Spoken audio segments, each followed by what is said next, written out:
Greetings, ladies and gentlemen. It is your favorite dark sorcerer here.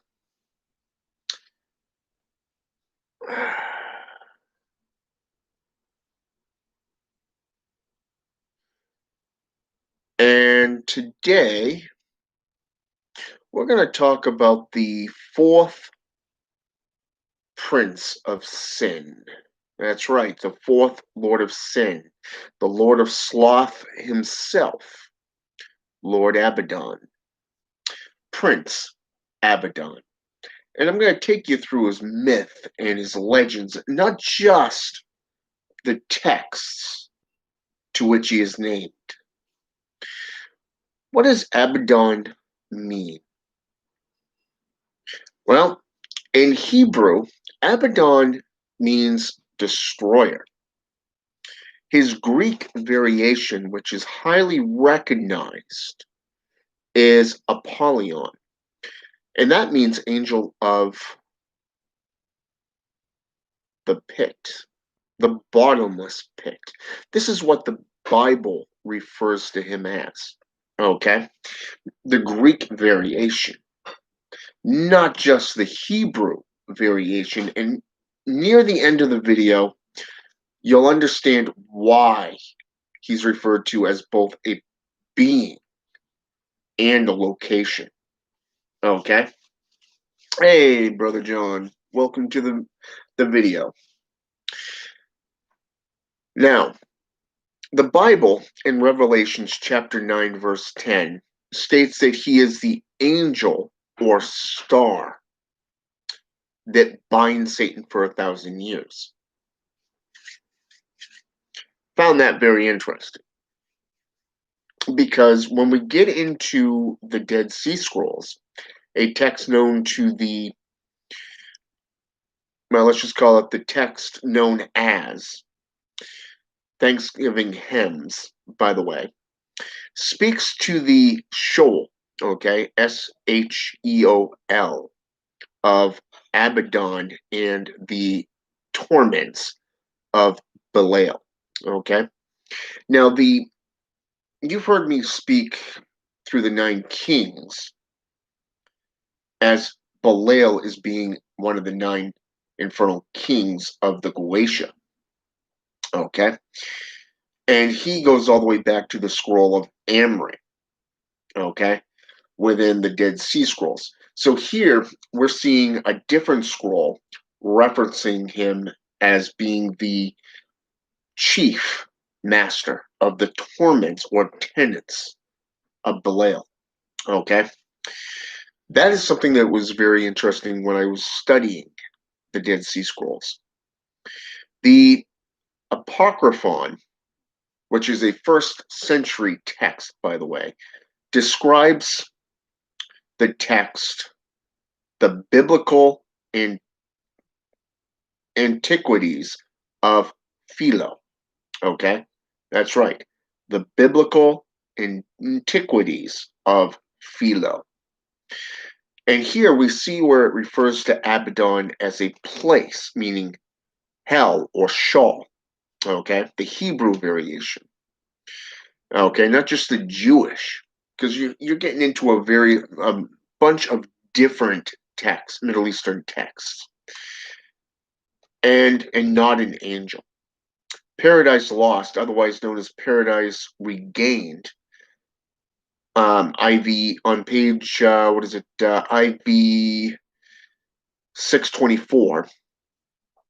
Milton refers to Abaddon as a place, a location, okay, not an actual being. So here we've gone from the 1st century to one of the well-known archetypes of demonology. But wait for it. Let's go back to the 3rd century. The Acts of Thomas. That's right, the Acts of Thomas. 3rd century.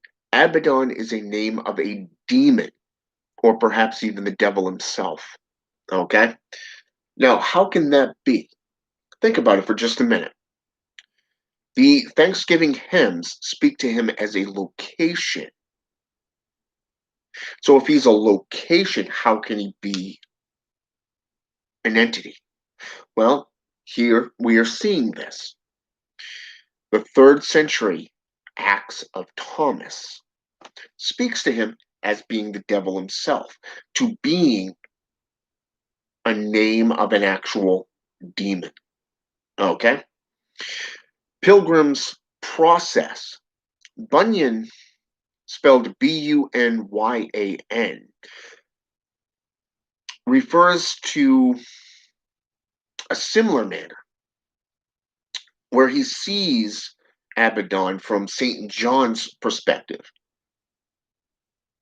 okay, as being the devil, as being a demon.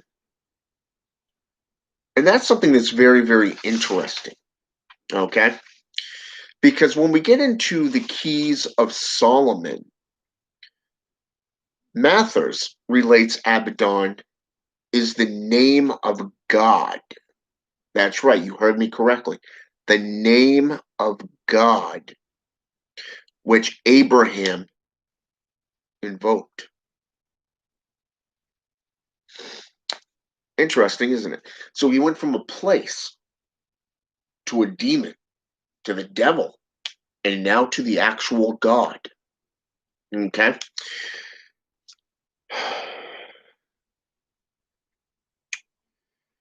The Kabbalist, Joseph ben Abraham, trying to figure out how to pronounce this guy's last name because it's one of those weird spellings. It's Gikatilla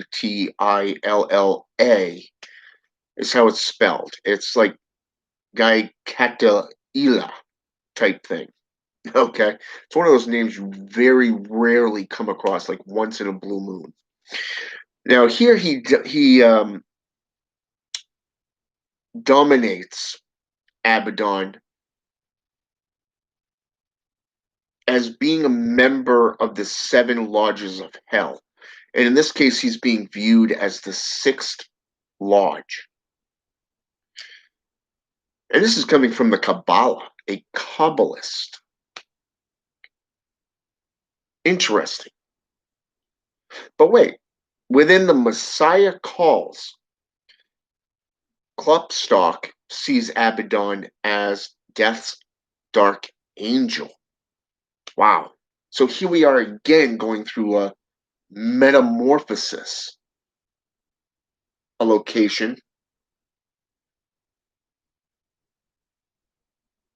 a demon or the devil to being God, and now he's being downward sized as being an angel. Okay? Now, you'll see where this is going here in just a sec. The poem known as To the English Martyrs by Francis Thompson refers to the hooked wings of Abaddon. The hooked wings. Okay? Now think about this for just a moment. Every piece of literature that we read on the image of Satan or the devil, even in Hollywood produced propaganda such as Lucifer, okay?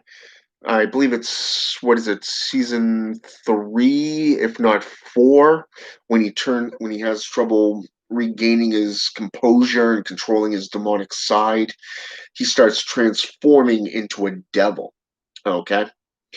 Interesting how the hooked wings were one of the main characteristics of the image of this being.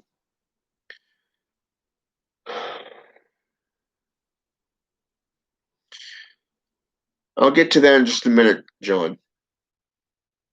Now, what's interesting here is that the names of Abaddon include Chief of Demons, Chief of the Abyss, Demon of the Abyss, Angel of Death and Destruction. He has been related to both Satan and Samael. Samael is spelled with two M's, by the way. This is a very old context where Satan only goes back to the Hebrew. The Dictionary Infernal by Plancy and a pictorial anthology of witchcraft, magic, and alchemy on page 128 by Grillet refers to Abaddon as the destroying angel of the apocalypse. That's right, the destroying angel of the apocalypse. The Magus by Francis Barrett sees him as one of the evil demons in color. So if he's one of the evil demons, the original demons, then he's one of the seven princes of sin, spoken of from the 2nd century, okay, when the sins were actually introduced by the Catholic Church, later to be associated with demonolatry through the Dark Ages and in the burning times, the witch trials, okay, as in devil worship. Now, what's also interesting is that there's also a text from the Zohar. Now, this may or may not be the same entity, but it's spelled, Abaddon is spelled with one B and one D. And this actually is referenced and correlates with Deuteronomy on page 286a. A possible connection, perhaps. Who knows? You'd have to delve more into that.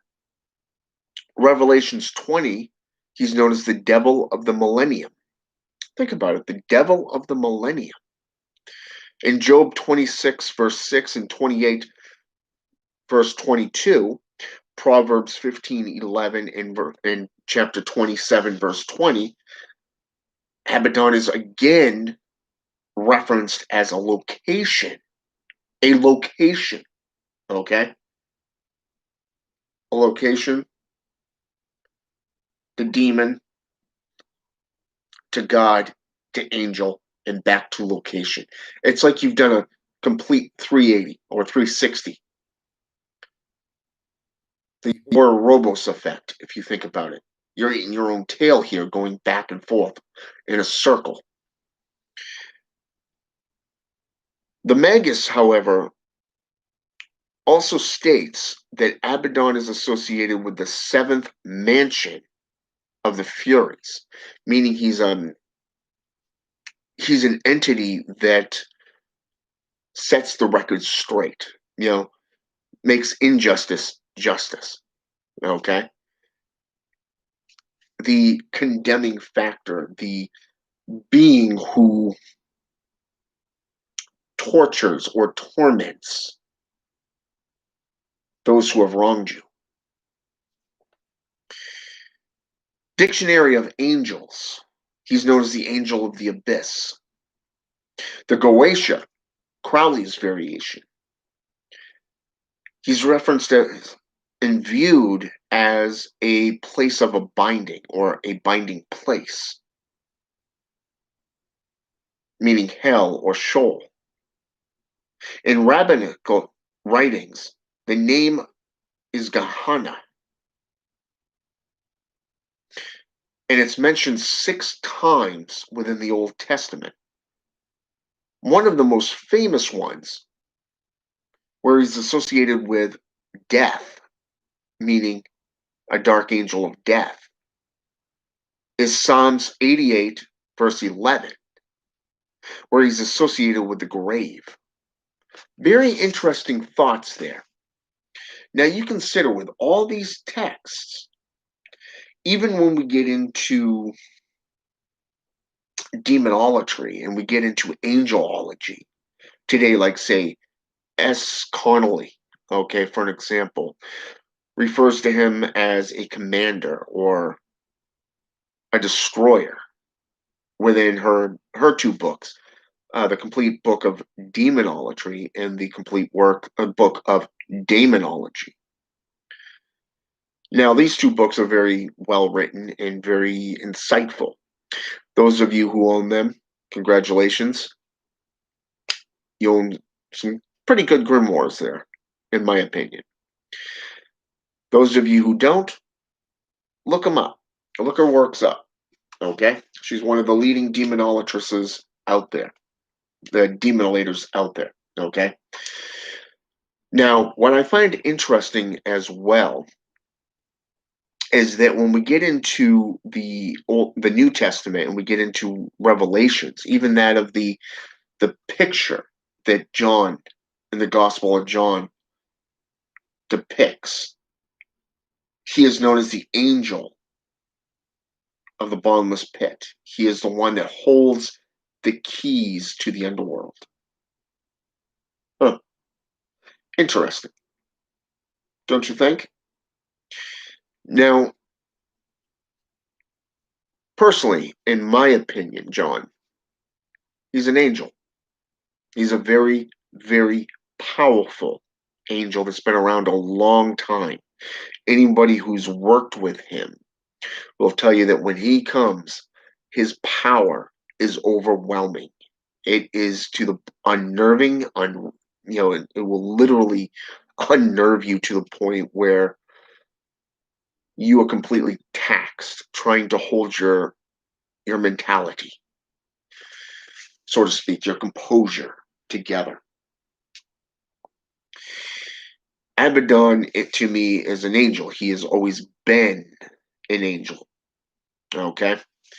He's also my creator.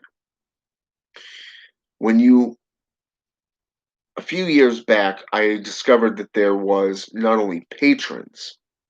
You have your patrons. For me, it was Astaroth. Okay, Astaroth is my patron. However, I found out back in 2017 that those of us who get into sorcery make the pledge, make the oaths, take the oaths, and become true practitioners and ascendants into the underworld. There was something that sparked our fascination with the darkness, with the underworld, with hell, and with all these beings. And I found out that some of us have what is known as a creator. Mine happened to be Abaddon.